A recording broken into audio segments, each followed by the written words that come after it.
degree in mathematics, and coming out of college, I was looking to see what I wanted to pursue. I knew I wanted to pursue something in the analytics field. And so I started looking at companies in my hometown of Atlanta, and ended up working at Delta Airlines in the sales development department.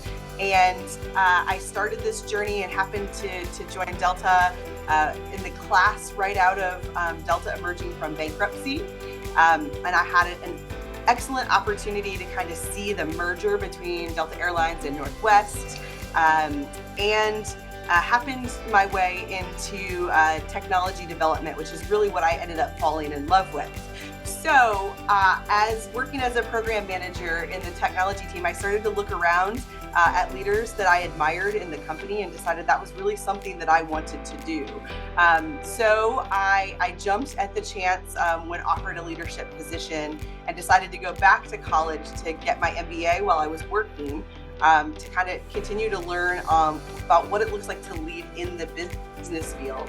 So really got to use my analytical background to learn kind of for a few years the airline industry, and then kind of took a pivot into, now what does it look like to be a leader? And it's been a great opportunity, and I've enjoyed every minute of it. I have a few examples of women inside of Delta Airlines and outside the industry that have been really impactful to me. I've had the pleasure of working alongside and for Kristen Shovlin for many years. And Kristen has definitely been very impactful to my professional development and my personal development. Honestly, she is the one that really helped me through when I became a working parent, which was one of the bigger challenges that I faced. And just her guidance in navigating the industry, and how her confidence in me has been really, really important for my professional development. She also introduced me to a woman who actually ended up teaching one of my grad school courses, who was an executive outside of the industry, but she played a really big role in kind of guiding my career as well. So it's just been really, really impactful to have women who have gone before me. One of the most important things that I learned about mentors, though, was I went to an executive women's summit, and they talked about the importance of building your own personal board of directors as an important part of managing your career. And specifically, this was challenged us to look at different roles so that you had different people that were kind of giving you guidance and direction. So looking at people inside your organization who knows your work really well, who when they're talking about succession planning and things like that, making sure that they understand the work that you do and the leadership you've provided.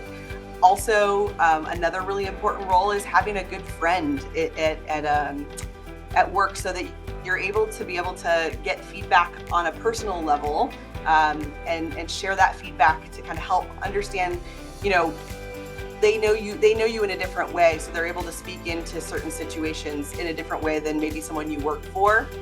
The importance of having someone on your board of directors that is from outside of the company, so that they can kind of see situations that you might be walking them through, and be able to give you kind of a different perspective than what you might be hearing from your organization. So really, it's important to have a whole group of people that is really giving you guidance and kind of using their gifts to give you direction. So I think that when I am asked a question about a pivotal mentor, it truly is a whole board of people that have been really giving me guidance throughout my career.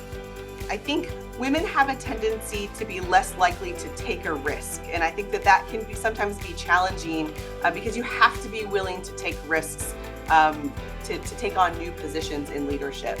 I've done a lot of reading on this, and specifically the school system, kind of in the Western culture, has a tendency to encourage women to be perfectionists over risk takers.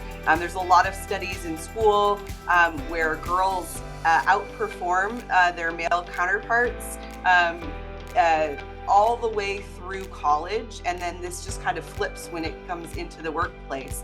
And one of the theories, and I do believe this, is that we encourage girls to be perfectionists over risk takers.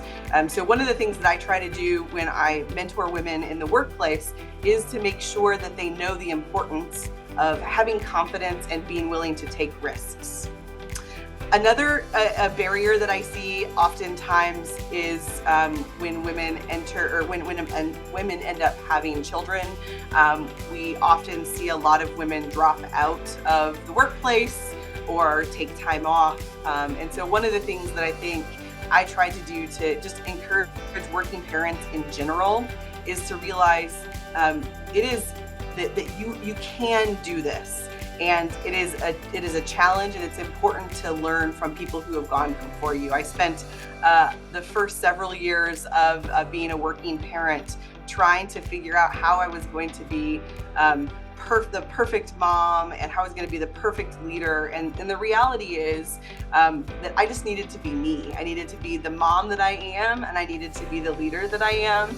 And I had the opportunity over the course of my kids growing up to really learn to embrace those roles as is, just as me. And I think that's really, really important. And it's also really important to have people around you that can support you in that, because it can be challenging to be a working parent. But we can do it. And it's important that we have working parents in the workplace. I think allyship is absolutely critical in driving gender parity. I undoubtedly rely on my male counterparts to be a voice and to welcome me into the room in many cases. I think that one of the pieces of advice that I would give is to sit down and have an honest conversation with women counterparts to just say, what is it that you need? Where do you see bias exists today in the workplace? And what can I do to help?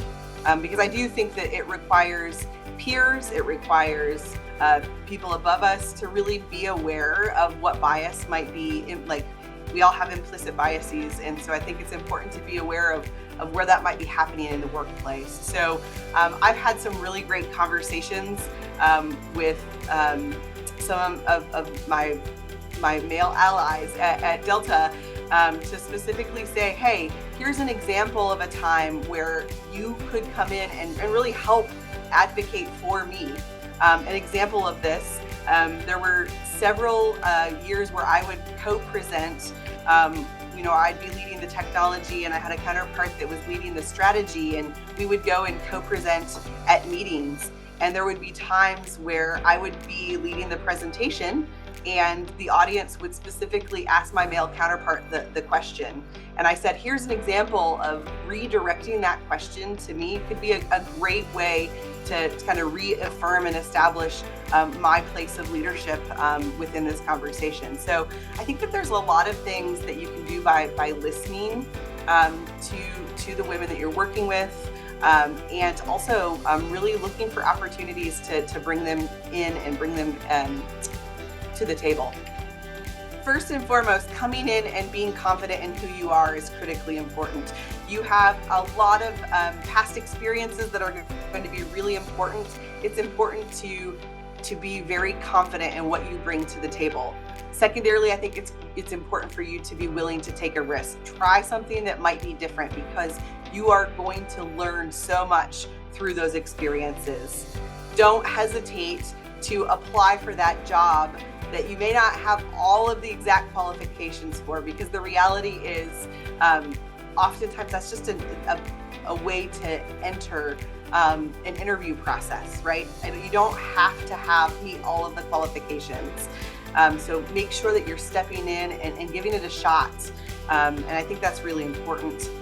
Don't hesitate to take optional assignments or new experiences. I think that that's a really important part of shaping your career. And be sure that you're looking for a whole board of directors to kind of help guide you in your experiences in your career. I think that's also really important. I think there's a lot that companies can do to break down barriers, but one particular thing that I've talked about recently is about the importance of understanding the power dynamics in the language we use. And this kind of anchoring back on a story that I heard about a decade ago that kind of illustrated this point. So about a decade ago, there was two situations that happened in the same week. Two prominent figures fell down at respective events that they were at. The first was Hillary Clinton, and the second was the Duke basketball coach, Mike Krzyzewski. So they both took a fall, and the headlines the next day had very, very different messages. The headlines for Hillary Clinton was Mrs. Clinton faints. The headlines for Mike Krzyzewski was Coach K collapses. And you can compare these two headlines and you can see power dynamics in the language that are being used. Instead of using Hillary Clinton's title, which was senator at the time, they used Mrs. the term, and faint, which is it's kind of a less of a power word, versus coach, which was Mike Krzyzewski's title, and collapses, which is a really big power word. One of my professors and mentors told me this story, and I remember walking away from that moment thinking, wow, how I talk about my career, how I talk in a meeting is really, really important. And I think it's really important that we all think about how the language that we're using to create and set power dynamics, how maybe adjusting how we talk about that woman in the room, or making sure that we're talking about her, the work that she is doing, and with using power words. And I think that's really, really important. So I think that that's one example of what we can do to really, a practical example of how we can break down some barriers and make sure that women are represented with equal power in the organization. One of my mentors actually wrote a book, and she wrote a book called She Wins, You Win, the most important rule every businesswoman needs to know. And I think it's a really important book for women in the workplace to read. And it talks about how we as a group of women leaders support each other on your journey. It's critically important that we are kind of lifting each other up and working as a unit to kind of help us all break through the glass ceiling.